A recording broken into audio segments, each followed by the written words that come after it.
इस्लामाबाद में 1 जनवरी से M tag के बगैर गाड़ियों की बंदिश की डेडलाइन में 2 रोज़ अभी बाकी हैं। एम टैग पॉइंट्स पर शहरियों का रश भी बढ़ गया है।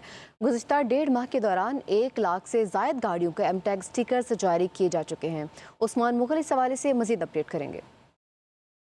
जी बिल्कुल, वजारत दाखिला की जानिब से बगैर एम टैग गाड़ियों के इस्लामाबाद बंदिश में सिर्फ 2 दिन की डेडलाइन जो है वो बाकी रह चुकी है। और इस वक्त जो एम टैक्स पॉइंट्स हैं वहाँ पर शहरियों की बड़ी तादाद जो है वो गाड़ियों को एम टैग स्टिकर्स जो है वो लगवाने के लिए पहुँचना शुरू हो चुकी है। मजमूई तौर पर इस्लामाबाद के 16 मुख्तलिफ पॉइंट्स हैं जहाँ पर तकरीबन 16 नवंबर से लेकर अब तक 1 लाख से जायद गाड़ियों को एम टैग स्टिकर्स जो है वो जारी किए जा चुके हैं। और शहरी जो है वो इस हवाले से उनको काफी ज्यादा तहफुजात हैं कि एम टैग लगवाया जाए या ई टैग लगवाया जाए। और इस हवाले से इंतजामिया की जानिब से जो हदायत दी गई हैं उनका कहना है कि एम टैग को ही ई टैग जो है वो तस्वुर किया जा रहा है। और 1 जनवरी 2026 के बाद न सिर्फ इस्लामाबाद बल्कि कौमी शाहराहों पर भी बगैर एम टैग कोई गाड़ी जो वो दाखिल नहीं होगी। यही एक बड़ी वजह है कि इस वक्त इस्लामाबाद के मुख्तलिफ एम टैक्स पॉइंट्स जो है वहाँ पर शहरियों की बड़ी तादाद जो वो मौजूद है ताकि गाड़ियों को जो है वो इस डेडलाइन से पहले जो है वो एम टैक्स स्टिकर्स जो है वो लगवाए जा सके। जी।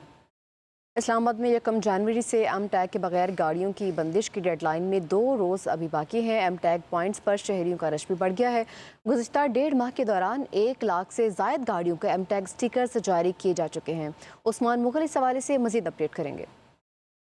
जी बिल्कुल, वजारत दाखिला की जानिब से बगैर एम टैग गाड़ियों के इस्लामाबाद बंदिश में सिर्फ 2 दिन की डेडलाइन जो है वो बाकी रह चुकी है। और इस वक्त जो एम टैक्स पॉइंट्स हैं वहाँ पर शहरियों की बड़ी तादाद जो है वो गाड़ियों को एम टैग स्टिकर्स जो है वो लगवाने के लिए पहुँचना शुरू हो चुकी है। मजमूई तौर पर इस्लामाबाद के 16 मुख्तलिफ पॉइंट्स हैं जहाँ पर तकरीबन 16 नवंबर से लेकर अब तक 1 लाख से जायद गाड़ियों को एम टैग स्टिकर्स जो है वो जारी किए जा चुके हैं। और शहरी जो है वो इस हवाले से उनको काफी ज्यादा तहफुजात हैं कि एम टैग लगवाया जाए या ई टैग लगवाया जाए। और इस हवाले से इंतजामिया की जानिब से जो हदायत दी गई हैं उनका कहना है कि एम टैग को ही ई टैग जो है वो तस्वुर किया जा रहा है। और 1 जनवरी 2026 के बाद न सिर्फ इस्लामाबाद बल्कि कौमी शाहराहों पर भी बगैर एम टैग कोई गाड़ी जो वो दाखिल नहीं होगी। यही एक बड़ी वजह है कि इस वक्त इस्लामाबाद के मुख्तलिफ एम टैक्स पॉइंट्स जो है वहाँ पर शहरियों की बड़ी तादाद जो वो मौजूद है ताकि गाड़ियों को जो है वो इस डेडलाइन से पहले जो है वो एम टैक्स स्टिकर्स जो है वो लगवाए जा सके। जी।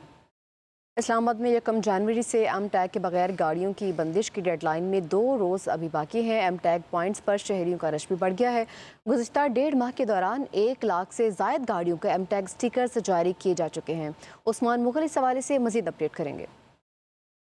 जी बिल्कुल, वजारत दाखिला की जानिब से बगैर एम टैग गाड़ियों के इस्लामाबाद बंदिश में सिर्फ 2 दिन की डेडलाइन जो है वो बाकी रह चुकी है। और इस वक्त जो एम टैक्स पॉइंट्स हैं वहाँ पर शहरियों की बड़ी तादाद जो है वो गाड़ियों को एम टैग स्टिकर्स जो है वो लगवाने के लिए पहुँचना शुरू हो चुकी है। मजमूई तौर पर इस्लामाबाद के 16 मुख्तलिफ पॉइंट्स हैं जहाँ पर तकरीबन 16 नवंबर से लेकर अब तक 1 लाख से जायद गाड़ियों को एम टैग स्टिकर्स जो है वो जारी किए जा चुके हैं। और शहरी जो है वो इस हवाले से उनको काफी ज्यादा तहफुजात हैं कि एम टैग लगवाया जाए या ई टैग लगवाया जाए। और इस हवाले से इंतजामिया की जानिब से जो हदायत दी गई हैं उनका कहना है कि एम टैग को ही ई टैग जो है वो तस्वुर किया जा रहा है। और 1 जनवरी 2026 के बाद न सिर्फ इस्लामाबाद बल्कि कौमी शाहराहों पर भी बगैर एम टैग कोई गाड़ी जो वो दाखिल नहीं होगी। यही एक बड़ी वजह है कि इस वक्त इस्लामाबाद के मुख्तलिफ एम टैक्स पॉइंट्स जो है वहाँ पर शहरियों की बड़ी तादाद जो वो मौजूद है ताकि गाड़ियों को जो है वो इस डेडलाइन से पहले जो है वो एम टैक्स स्टिकर्स जो है वो लगवाए जा सके। जी।